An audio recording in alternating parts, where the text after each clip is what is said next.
Hi friends, welcome back to Melanie Stamps. This is Melanie, and today we are going to make this card from the Snow Garden Collection by Spellbinders.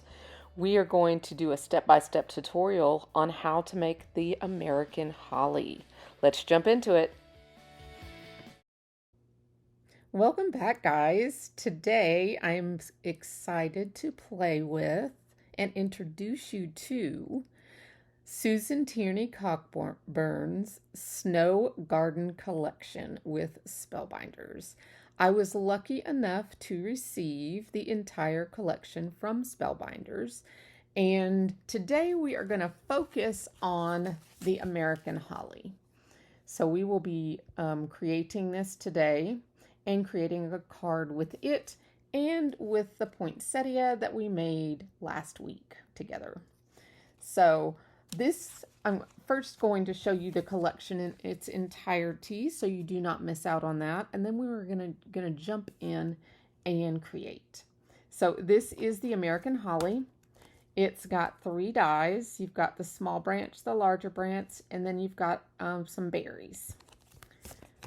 These 2 here are smaller sets. You've got the crocus that comes with your ladybug, and you've got the glory of snow. And here are those dies. Some berries just tried to run away. If you did not see the video, I've posted a video this past Saturday, which will probably or possibly show up at the end. I'm not sure if that's the one YouTube will show, but I made the video this past Saturday showing you how to create these. And we're going to use the red ones for the holly today. So this one here is the ornamental cabbage and kale, which I have not yet put together, but I will be, and it has a stamp which does this extra beautiful detail here on the leaves, and that's one of the little ladybugs I was talking about right there. And then you have a hemlock and cones, and I actually have a branch right here of the hemlock. It's very, very nice. And I have an example of one of the little pine cones right here. We're going to put this in our project today also. So they are so adorable sitting on your branch right there.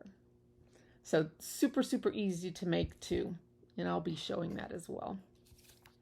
Then you've got 2 glimmer plate sets.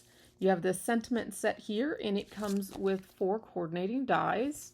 I've got some of those here for you to see.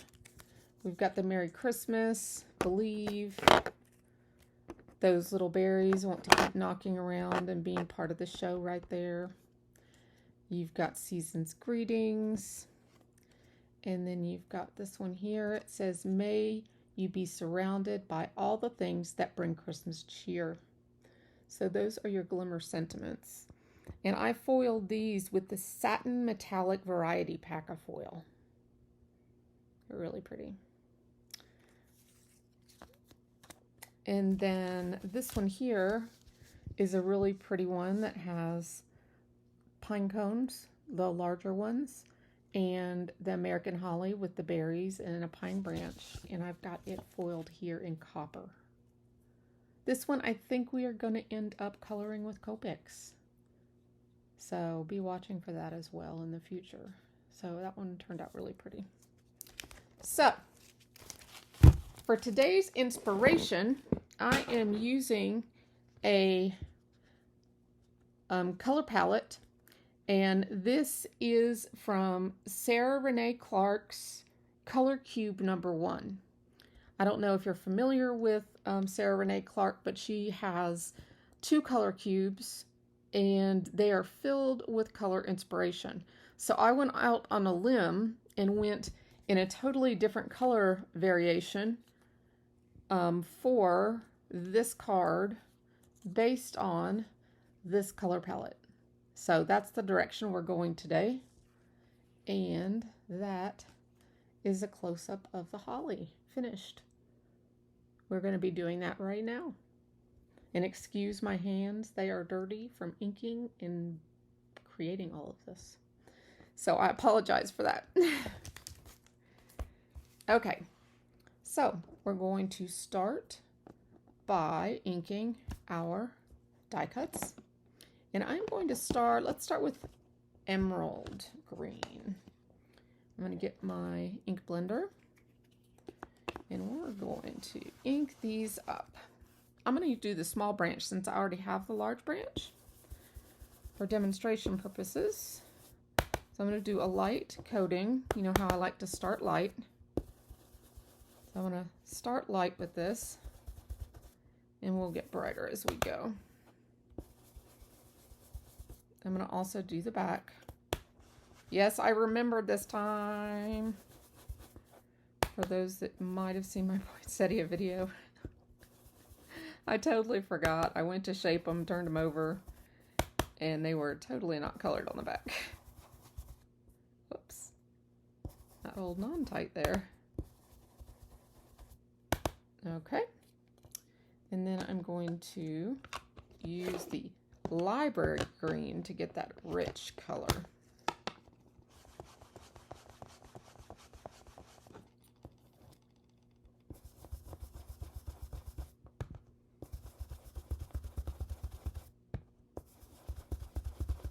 Now we are going to lacquer these up. So I didn't leave a whole lot of highlight on these because of that. Like I did with my poinsettias. But you can choose to if you want to. Or if you're not planning on putting the lacquer on, you could stop right here if you wanted to. And leave that highlight right there on the end, if you chose to. And then you could ink the edges like I did the poinsettia. But I'm going to go ahead and make these darker. And I think I kind of wanted to do that because I want those red berries to really pop on top. So I went with a richer. Plus I know also that the lacquer is going to really emphasize everything also. So, and then I want to just go heavier down here so we have a darker stem and darker bottom. So I'm just going to go really deep down here. And I'm going both directions. Even though it feels odd to go clockwise, I'm going both directions. And that just gives me some darkness down here. And I am still going to take my dauber and go around the tips also.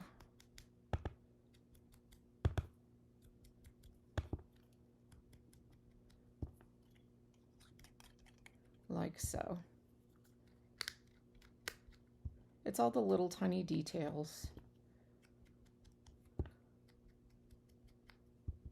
Okay. Now these are very much shaped like the leaves were the other day. And I'm just grabbing the berry color. With our leaf tool, like we did in the poinsettia the other day, if you caught that. But before I do anything, I'm just going to color these berries here real quick, just so it has, let's see, you know what, I should have done that green, not red. Okay, that was a mistake. I'm not thinking. Let me see if I can make these red berries green, or if that's going to look crazy. Yes, it's going to look crazy, but we will see if that, we just might not use that because red and green make black. So we're not going to put berries on there, or maybe we'll just use the other side. Let's just use the other side. It's going to be underneath anyways, so now we're just going to color our berries, and we're just going to ignore that spot right there. Because red and green make black. We just learned a valuable lesson, guys. Red and green make black. We should have known that already. Okay, so we're going to use that just like that. No one will ever know. And actually, I could even shape it if I wanted to. Turn that upside down. Okay, you can tell I made multiple videos today. So, I'm going to get my little shaping kit out.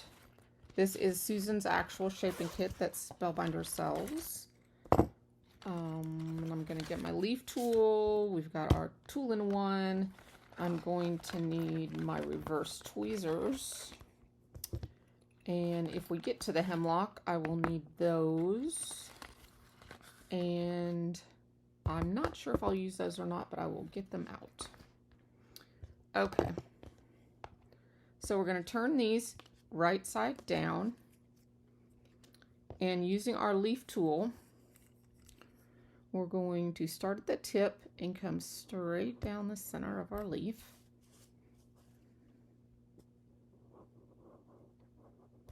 Okay, then we're going to turn this over and bend this. Go ahead and give this a crease along that scored line that you gave it, all the way to the tip. Give it a good crease.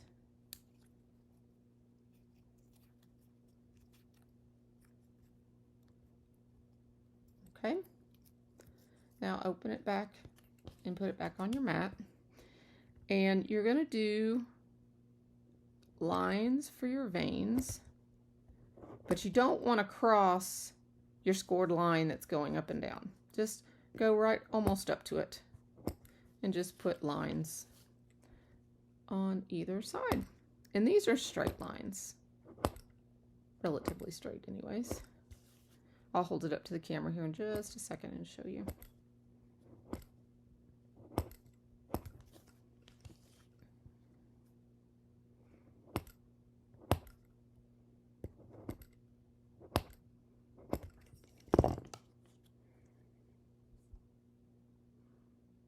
Okay. Then you're going to take your reverse tweezers and you're going to pinch the tip right here. And you're going to fold upwards. You're going to let your fingers do the bending of around the tip of the tweezers. And this is going to cause this to reverse, to go to the other direction.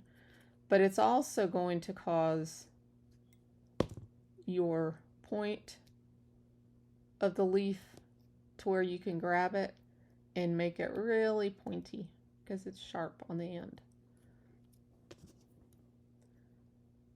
So put it like that, bend it up with your fingers, wrap it around the tool, release it, and then pinch right there.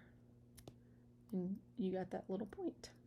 That gives that holly in the point. And anyone that has ever touched holly will know what I'm talking about. All right, so I'm going to just squeeze that up a little bit there.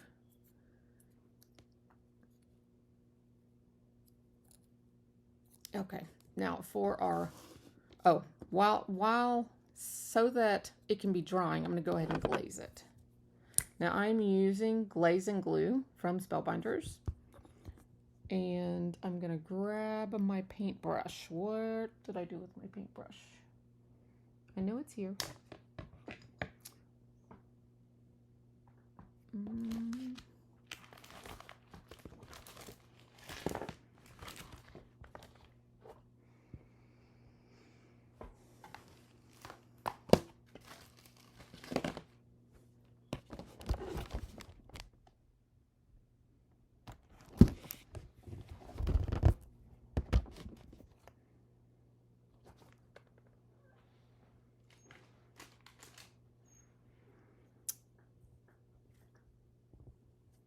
Okay, I've got my paintbrush and I am just going to put a little bit of glaze and glue if it's going to come out. Let's see, let's use the pen here.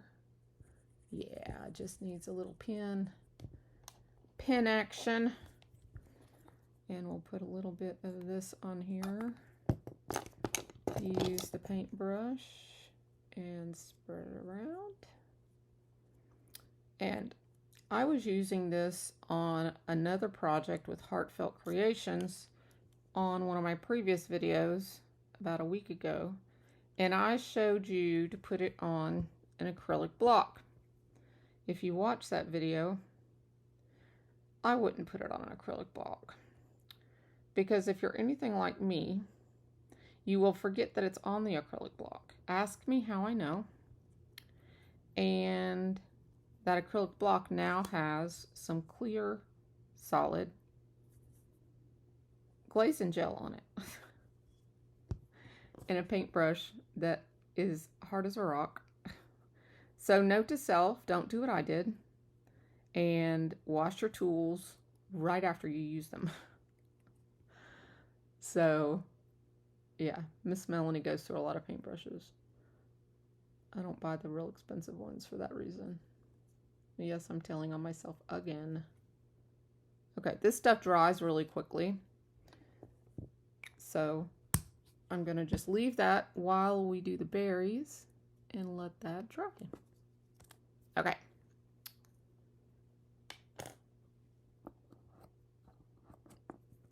For the berries, we will get out our adorable little styrofoam berries.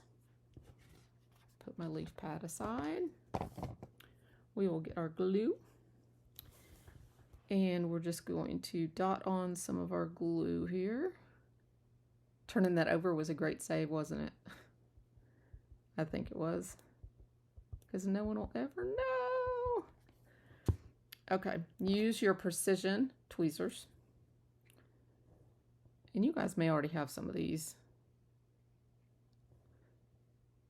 in your stash. But if not, these are a quality pair to get. You can buy these individually, I believe, also, not just in the kit. A few of the things in the kit you can buy individually. Not everything, but there's a few things you can. And just apply these down on your glue. Just put them pretty close together. The traditional holly, the real holly, the berries are in clusters, not just 3 berries like the commercial holly looks like. When you see, you know, like regular dies, not real holly, but like the kind in our regular playful dies, holly usually has 3 red berries. But the real thing has a cluster, and that's what we're recreating here.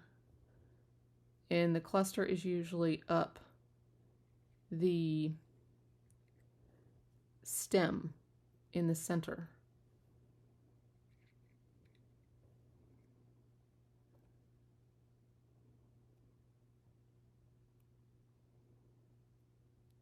So just cluster them all together, and you can move them around and add a little more. Like I could put a little tiny one right in there probably. I might need a little glue. I'll set that one aside for a second. Add a little extra one right there.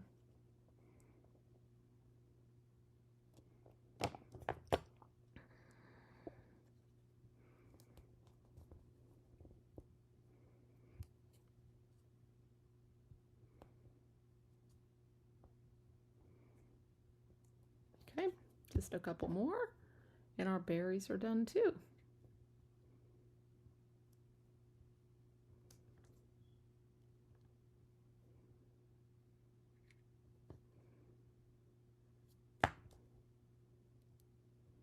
Okay, now we're going to set that aside and let that dry.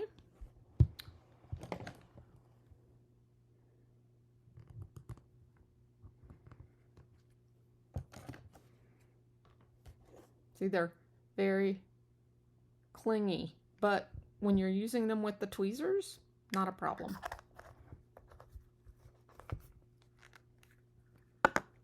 Okay, now for our card base. It's 5x7.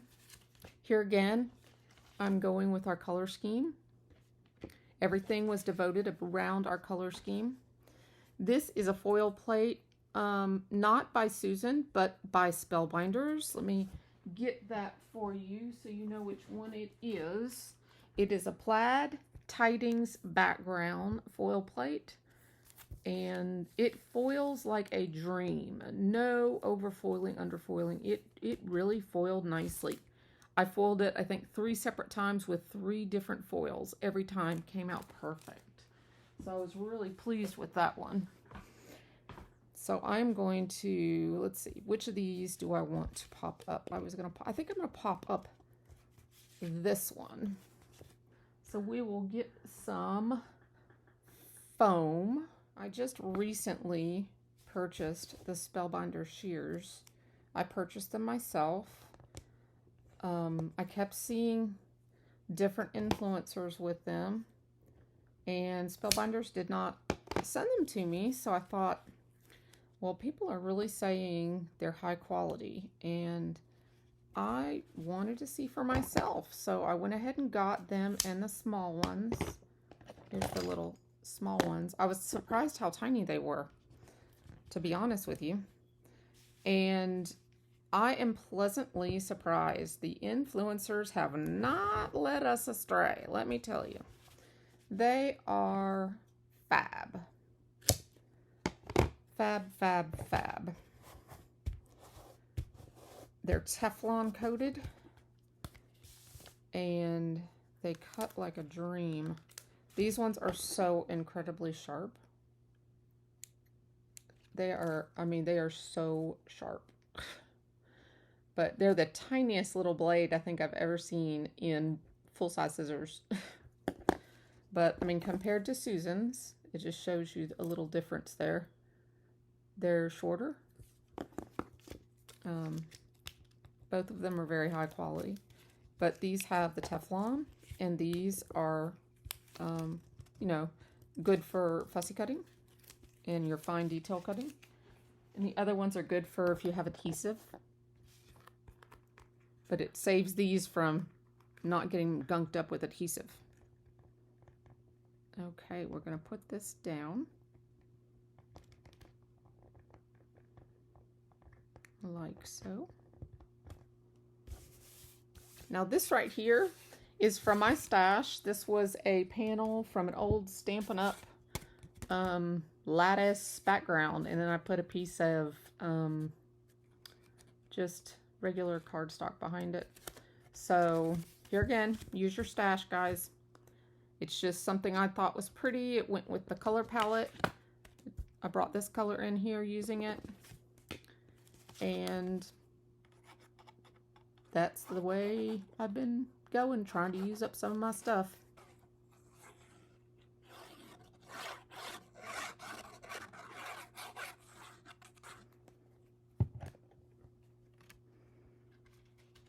Put that right there, right on that foil. That foil just brings out some shine.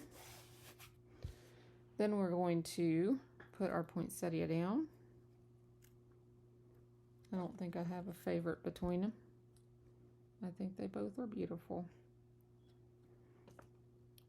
So then my idea was,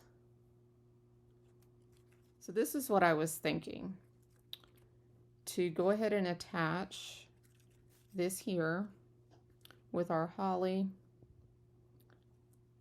and our hemlock, have a few of the pine cones here, and then have our other holly coming from down here. That is what I was envisioning. Then we can put our sentiment right down here at the bottom. And I created a sentiment for it using Believe. Now I'm not sure if this might be too dark. Let's see what the other colors of Believe is. I didn't want to use a Christmas sentiment because I really went with more of a fall theme. I could use that one instead, like that. So that is my design. And these are not quite dry yet, so I think I'm going to hold off on gluing everything. I just wanted to give you guys the example here of everything. And that would be the example. Now in another video, I will show you how to create the hemlock and pine cones. I didn't want this video to go too terribly long though, so I'm going to go ahead and stop with this as being just the American holly, and then we will come back and do the hemlock and pine cones, and then you'll have a video for each item that is in the collection. So I hope you've enjoyed this. I hope you recreate it or something similar. At least create the American holly, because it is definitely a winner in my book. And I will have the color cube listed below. So if you want to check out, if you ever have color combination issues and you just struggle with your colors, I will have this posted in the links below so you can check out what the color cube's all about. It comes in actual physical cards. It also comes in a download. So there's also a lot of free colorable color sheets and downloads over there also on the website. So I will leave the link in the description and you can check it out if you're interested. All right, guys, I will go for now and I'll talk to y'all really soon. Bye-bye.